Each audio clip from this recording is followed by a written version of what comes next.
What a PB this is. About a week ago, I posted my first speedrun that I thought was pretty good, that being a 2027, and a few days after, I actually got a new PB of 1725, my first sub 20, and I never uploaded that because I got too lazy to make the thumbnail, but then I did this, so I figured I should probably upload this one. After my 1725 PB, I decided to no longer run village seeds because the biggest slowdown of my 17-minute PB was the overworld. It took me so long to get lava, partially because I was doing village strats instead of something more optimal such as shipwreck or mapless buried treasure. So I started focusing on only doing shipwreck and mapless treasure seeds, unless I either saw an entry into the Nether right next to the village that would save me a lot of time over most village seeds, and or B, a blacksmith that has at least 3 iron.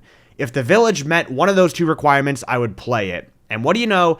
This village had a blacksmith with an iron pickaxe in it, which allows me to skip the trading sequence. Usually, what I was doing is I would kill the golem for like 3 or 4 iron, and then I would trade with villagers to get a bucket. That way I could get my iron pickaxe, flinted steel, and then bucket from the villagers. But because I got an iron pickaxe from this chest, I just had to kill the golem, and he drops 4 iron, giving me enough for a bucket and a flint and steel, which allowed me to skip like a minute of trading with villagers, which was really nice. And I also got some obsidian from the blacksmith chest, which I was kind of deciding how to use. I was like, maybe I can use this to enter the Nether somewhere, or if I save it, I won't have to rely on as much obsidian getting traded from the piglins, because usually the strategy is to build 2 Nether portals to, 1, find the stronghold, and then number 2, the second portal is used to actually go to the stronghold. So you usually want 20 obsidian from piglins, but that's hard to get sometimes, so I was really happy that I had some extra obsidian here so that I could not have to rely on piglin luck so much. But I see this ruined portal buried in the sand, and I'm like, maybe I can enter here? So I veer off to the left to grab some gravel and make a flint and steel. And I'm kind of debating if I want to try and run around and find a lava pool or enter at this ruined portal, because if I use my obsidian to enter here, I'll be relying on more obsidian trades from piglins. So I check the portal anyways, and there's only 2 spots of obsidian missing, but there's crying obsidian in the actual frame, so I was like, I can't really build my portal here. And I start to run away, but then I realize I got a gold block. If I make a gold pickaxe and mine away the crying obsidian and just make my portal here, it would probably be the same amount of time, if not faster, than if I ran around the desert looking for a lava pool. So I'm just like, whatever. I'll mine this crying obsidian, I'll enter here, the Nether is probably going to be terrible, and I can move on to a new seed. This whole speedrunning session, I was trying to practice ocean seeds and get better at not using villages, because the problem with doing ocean seeds is that you don't get as much food as a village. So I was trying to get better at that, so I was like, I'll just finish this run up quickly and move on to the next. And as I enter the Nether, I don't see a massive spike in my entity count. There kind of is one, but it's not that big, so I don't know if I have a bastion. But I immediately see a fortress, so I'm like, I should definitely check to see if there's a bastion. And again, there is a spike in the entity count in this direction, but I really didn't think it was real. It was only a spike of like 30 entities, if I remember correctly, and a lot of the times that can just be like a Crimson Forest, because Crimson Forests tend to have lots of entities. But I'm like, I'll run here anyways, I'll see if there's actually a bastion, and I use up my gold pickaxe to quickly get blocks, because I don't want to use any of my wood. I want to save my wood for crafting beds later. So yeah, I use my gold pickaxe, and I'm just kind of like, whatever, run. But then I see the bastion right there, way closer than I thought it would be. So I was like, okay, it's time to focus up. This is actually a good seed. This bastion is right next to the Nether fortress. My 17-minute PB didn't get to the bastion until like 7 minutes or something, so I'm like 2.5 minutes ahead here, so I'm really starting to get nervous, and I recognize this bastion as housing, which is my favorite type. I go down to the bottom here. I could play top housing, which is probably the right strat here, but that lava was kind of making me uncomfortable, and usually I don't get as many pigs when I do top housing, so I decided I'll just do bottom housing and probably get more pigs. But yeah, this is definitely my favorite bastion. I used to really like bridge because it has the most gold and therefore was the most consistent. More gold, you get more trades, you get more of your stuff. But housing is just so fun, and on this run, especially, you can sometimes get a ton of piglins. I had a lot during this run here. A few days ago, I had a run where my piglins were literally dying to entity cramming because I had 25 of them in this hole. So it's like, you get a lot of piglins here. So I mined my first batch of gold, and the piglins are all trading up, and usually this is where I go to the top of housing to check for obsidian in the chests and whatnot, but I decide, instead of going up top to try and get more obby, to instead get more gold from this location and trade it, because A, I have a lot of pigs, I know they're going to be trading really fast, and B, I already have a bunch of extra obsidian from a chest that I already looted, and some more from the ruined portal. So instead of going all the way up top, I'm like, I should finish trading and just leave. And as I'm trading the last of my gold here, I realize I already have everything. I need 2 obsidian, and that's it. I was also missing fire res. I get 1 bottle here, but I'd rather have 2, and I'd rather have a little bit more pearls, but then I get the pearls, and I get a second thing of fire res, and then the final obsidian trade comes in, and I just leave. Normally, I'm a lot more, like, hesitant, like, okay, triple check, make sure you get extra fire res, because who knows how long the traveling is going to be in the nether, but I realize this is a really, really good seed.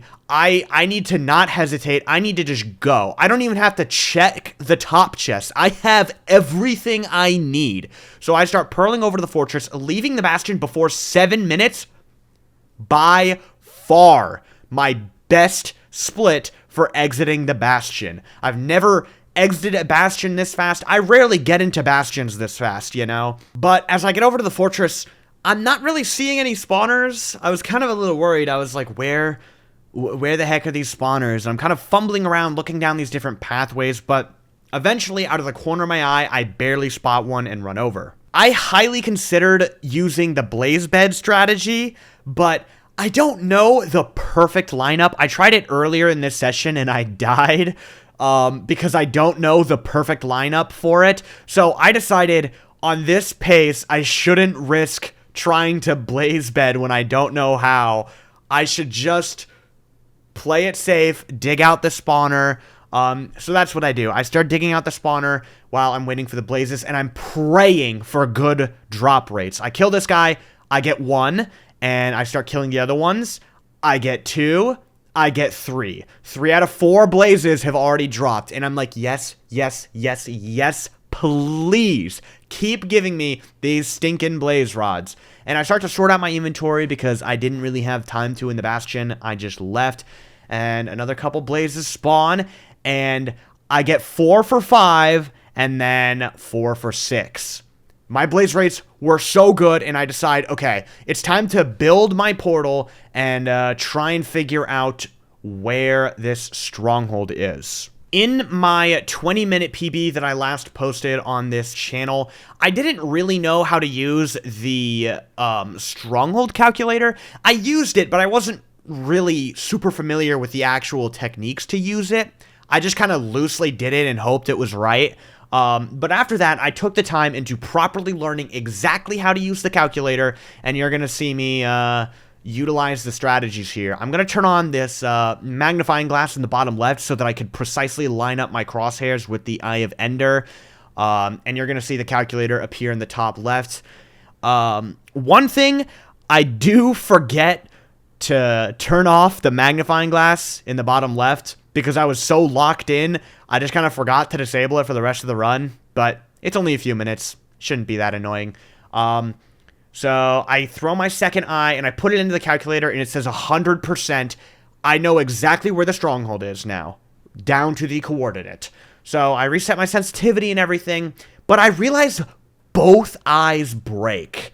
And that was really annoying because I was now having to kill an extra blaze. If one eye broke, I could risk it and gamble on a one eye and just leave with 11 eyes of ender. But now that two of them broke, I have to get an extra blaze rod. And only one of these guys drops. And I'm kind of thinking like, okay, where's the second spawner? I should leave now and hit up the second spawner, because if I get like 3 or 4 spawns at the second spawner and they drop blazes, I can leave and I'll have saved time rather than waiting at the first spawner. And I get to the second spawner and a single blaze spawns. And I'm like, please drop, please drop. And he doesn't. And I'm really annoyed because now I have to go all the way back. This is probably one of the slowdowns of the run, one of the only like really bad parts of this run, I think. I'm really proud of this. I think I played this seed really well, but waiting for these blaze rates, it was pretty tough. So I start pre-crafting like my beds and stuff because I've got nothing else to do. I might as well start like doing this now. And some blazes spawn, and I'm hoping that this is the final few that I need to kill, and sure enough, they both drop and I can leave. And I am very, very thankful. So I craft 12 eyes, and I try to figure out where I'm supposed to go here. I'm looking at the calculator. It's disappeared off the screen, but it's still pulled up for me, and this was where a problem happens. I can go further down the hallway there, but instead I turn right, hoping that this would open up more and lead me towards where I need to go. But it doesn't open up, and I have to dig. I don't remember the exact coordinates I was supposed to go to. I think it was 144, negative 270, roughly. So it was going to be a long dig. And my concern as I started digging through here, I was like, if I didn't split off from the path, if I kept walking down that path, would it have opened up more? Did I just make a huge mistake by starting to dig here instead of trying to use the other path? But after I finished this run, I looked back at the seed, and I don't think it really would have saved me much time. I think, looking at the terrain, I would have pretty much had to dig the whole way there if I went the other way as well. It wouldn't have saved me much time, if at all. But the really annoying thing about this run is when I started speedrunning, my first goal was like, okay, let's get a sub 20, and then maybe a sub 15. I highly doubt I'll be able to get a sub 15, but, you know, let's shoot for the moon. And then I've gotten this far in like a week and a half, and I realized, like, okay, sub 15 is definitely reasonable. I can 100% get a sub 15. And this run was 1506, so it's like, if I had a little less hesitation, just a little bit of faster movement here and there somewhere in this run, I would have completed my ultimate unthinkable goal.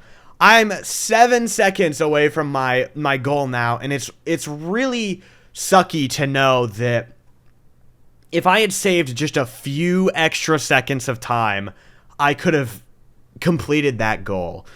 But I start digging down to build my portal at the stronghold. I can't go too far down because I don't have more fire res, so I can't drop into the lava lake despite wanting to.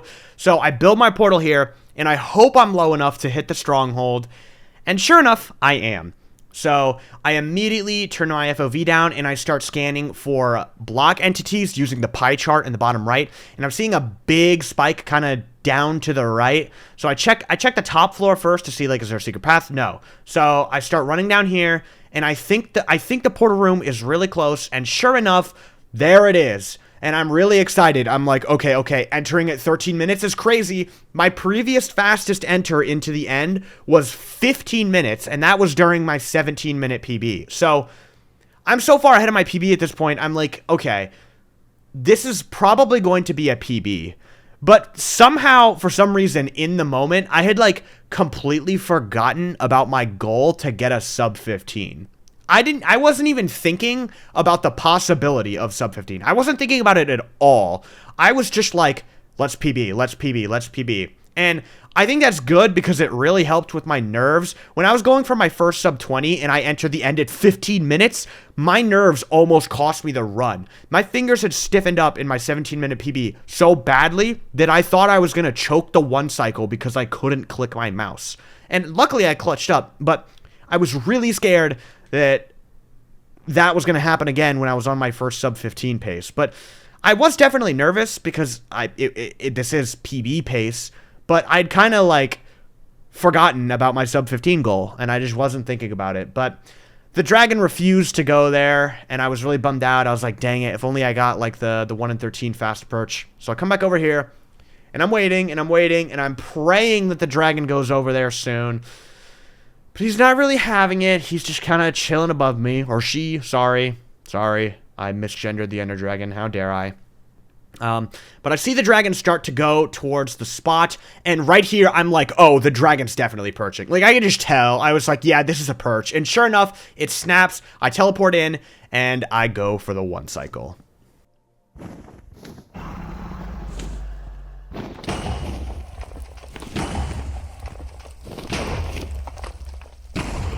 Let's fucking go, dude! Let's fucking go, dude! Let's fucking go, dude! Yo, it's like 2 minutes. Yo, not a lot. I guess that's true. Yeah, that's big. 2 minutes is big. 15:06. Let's fucking go! Let's Let's fucking go, dude. If only it was sub 15, bro. But still, dude, if I didn't have to dig so much to get to the that could have been like a sub 14. Wait a second, I just realized my ultimate goal was sub 15. I'm 7 seconds away from my ultimate goal. What the fuck? Dude, if I didn't have to dig through that wall. Oh, I have to check something. I have to know. I have to know right now.